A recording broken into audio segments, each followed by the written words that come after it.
on pense très souvent que les États-Unis sont épargnés par l'antisémitisme, mais on se rend compte en fait que Mhm.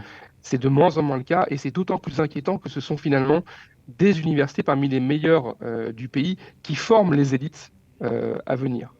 Donc il y a toute une interrogation qui se passe au plus haut niveau des instances et des communautés juives nord-américaines.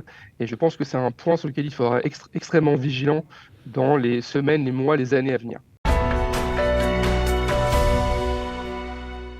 Et nous allons à présent parler de la situation en France et de quelle manière le conflit entre Israël et le Hamas est perçu dans ce pays, et plus particulièrement comment il est perçu dans les différentes universités de l'Hexagone.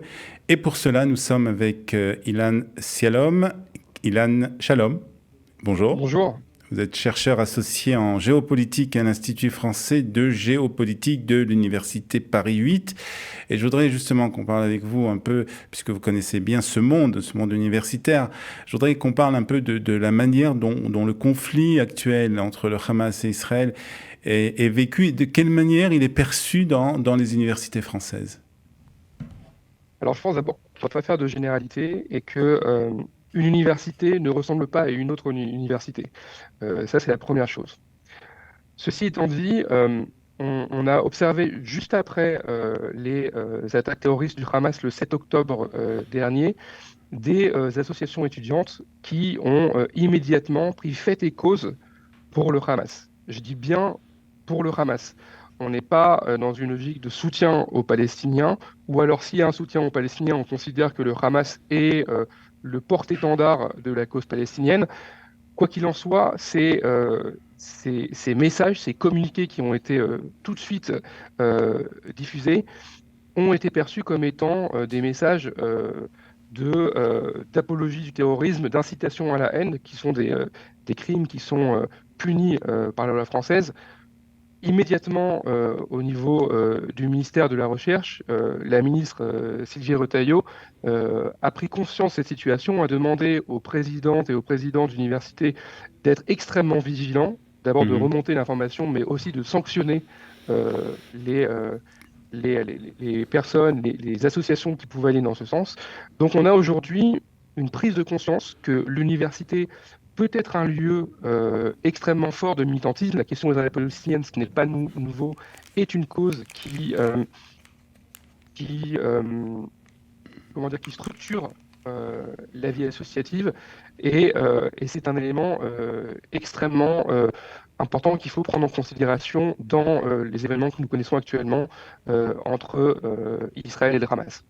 Alors, est-ce que cette situation, on la voit, on l'observe plus particulièrement dans le cadre des associations étudiantes, mais est-ce qu'on l'observe aussi dans le cadre des professeurs, de ceux qui donnent cours dans les universités, dans le corps On a enseignant? eu, on a eu des cas, hein. On a eu des cas, on a observé des cas. Moi, je parle simplement de faits, hein. Je suis pas en train de donner un avis ou quoi, mais on a eu des cas. Je pense notamment à un professeur de droit constitutionnel à Assas qui a été sanctionné par l'université parce que ses propos étaient teintés d'antisémitisme. Donc il y a eu, effectivement, il y a dans le corps enseignant, il peut y avoir ici et là euh, des, euh, des personnes qui vont donner leur avis, qui vont même déborder de leur fonction d'enseignant. Et c'est toujours, en fin de compte, euh, une question qui est récurrente dans le monde académique. À quel moment on est chercheur, à quel moment on bascule dans le militantisme. Et là, on a un événement majeur qui va changer, il me semble, et ça c'est plus le géopolitique qui parle, la face du Proche-Orient. Et là, effectivement, on a pu voir des débordements, mais c'est pas quelque chose qui est, j'allais dire, qui est spécifique à la France. On le voit aussi dans d'autres pays Oui. occidentaux. Alors justement, je voulais qu'on parle aussi de ce qui se passe, faire peut-être une comparaison. Est-ce que justement il est possible de faire une comparaison, ce qui se passe dans les universités américaines et ce qui se passe, comme vous nous l'avez expliqué, dans les universités françaises? Est-ce que c'est la même Alors, chose? alors, je ne dirais pas que c'est pas la même chose, c'est la même chose parce qu'on a quand même deux sociétés très différentes, avec un passé différent, avec une histoire différente, avec des populations différentes, donc j'éviterai la comparaison. Euh, Ceci étant dit, il faut bien prendre conscience que ce qui se passe actuellement dans les universités américaines. On a recensé pour le mois d'octobre le Secure Community Network, qui recense les actes antisémites sur les campus universitaires, a recensé 94 faits antisémites après les attaques du Hamas. C'est, je crois, le mois qui a été le plus important en termes de nombre d'attaques sur les campus. Ça n'est jamais arrivé dans l'histoire américaine, en tout cas depuis que cette organisation enregistre les actes antisémites. Donc il y a quelque chose qui se passe qui est extrêmement inquiétant sur les universités américaines. On a eu le cas qui a été très bien documenté, le cas de Harvard, où de la même manière, quelques heures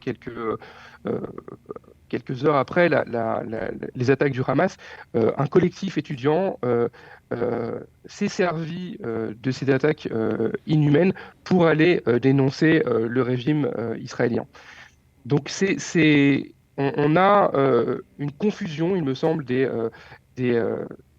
combats, une confusion sur les acteurs en présence, et c'est quelque chose qui est, je ne veux pas dire qui est nouveau parce qu'on l'a vu venir dans la vie universitaire américaine depuis de nombreuses années, mais là, ça atteint un niveau qu'on n'avait encore jamais vu. Là où c'est différent par rapport à la France, c'est les réactions extrêmement timorées, extrêmement timides des administrations universitaires. Le campus de Harvard, l'administration de Harvard a mis énormément de temps avec un communiqué extrêmement faible pour condamner ces communiqués d'associations étudiantes. Et c'est là, effectivement, que je pense que ça change. Après, on connaît la sacro-sainte liberté d'expression aux États-Unis qui est protégée par la Constitution. Ceci peut-être explique cela, mais en tout cas, il y a un climat extrêmement angoissant aujourd'hui sur les campus américains. Alors justement, est-ce que ce climat facilite aussi ces actes? Alors on a parlé des actes antisémites, mais est-ce que ce sont des actes aussi qui se traduisent par de la violence, ou ce sont des actes, on va dire, des manifestations, ou plus que ça? Alors, j'ai pas le relevé exact de la qualification de ces axes, mais ce réseau aujourd'hui prend en considération tout acte antisémite. Ça va de l'insulte à l'agression physique.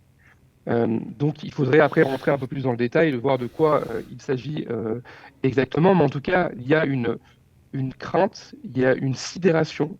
On pense très souvent que les États-Unis sont épargnés par l'antisémitisme, mais on se rend compte en fait que c'est de moins en moins le cas, et c'est d'autant plus inquiétant que ce sont finalement des universités parmi les meilleures du pays qui forment les élites à venir.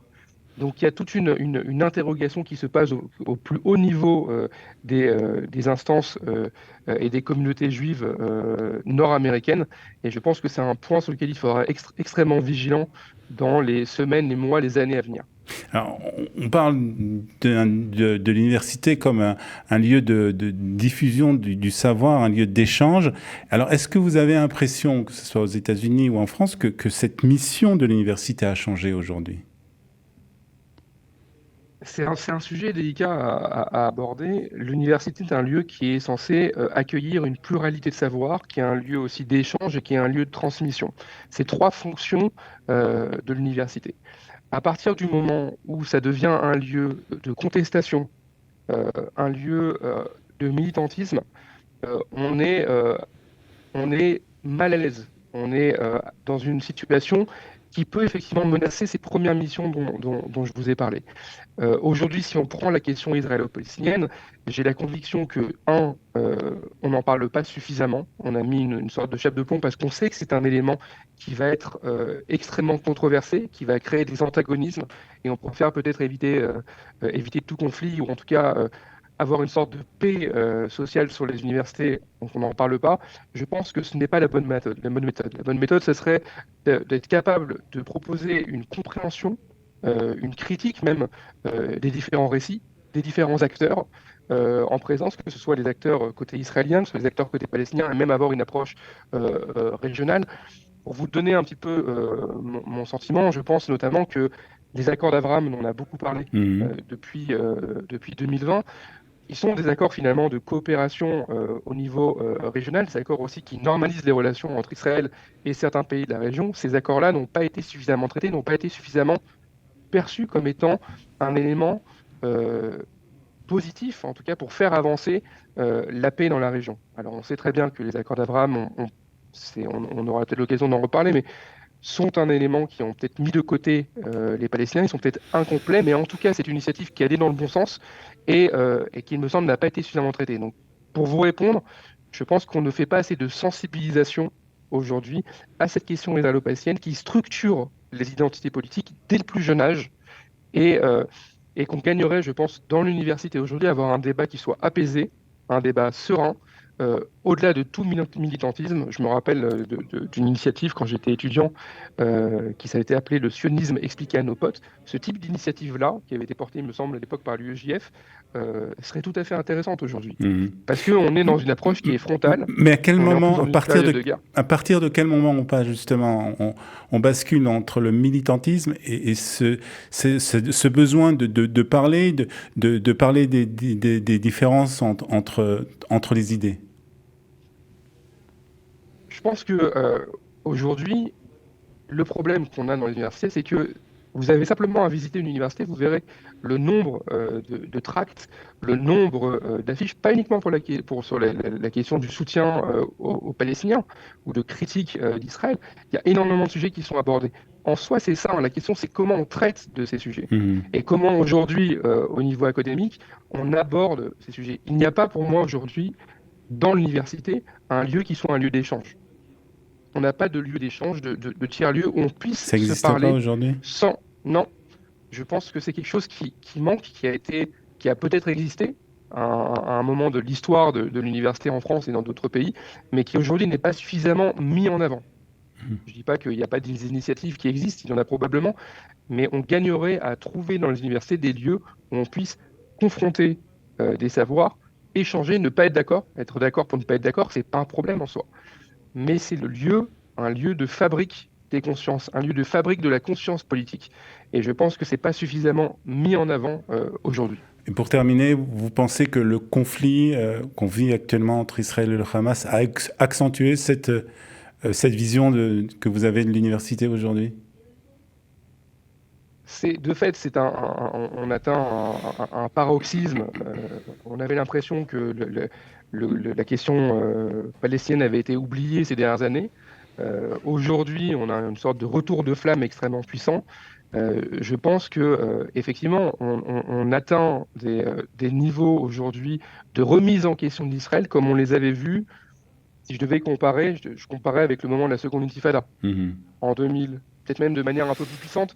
Pourquoi? Parce qu'à l'époque, on n'avait pas les réseaux sociaux. On n'avait pas toutes ces images qui arrivaient, qui affluaient. On avait les chaînes télévisées. Mais là, on peut avoir de l'information de manière instantanée. On peut avoir des images qui peuvent être des images de propagande, qui sont d'ailleurs très souvent des images qui sont utilisées d'une manière ou d'une autre.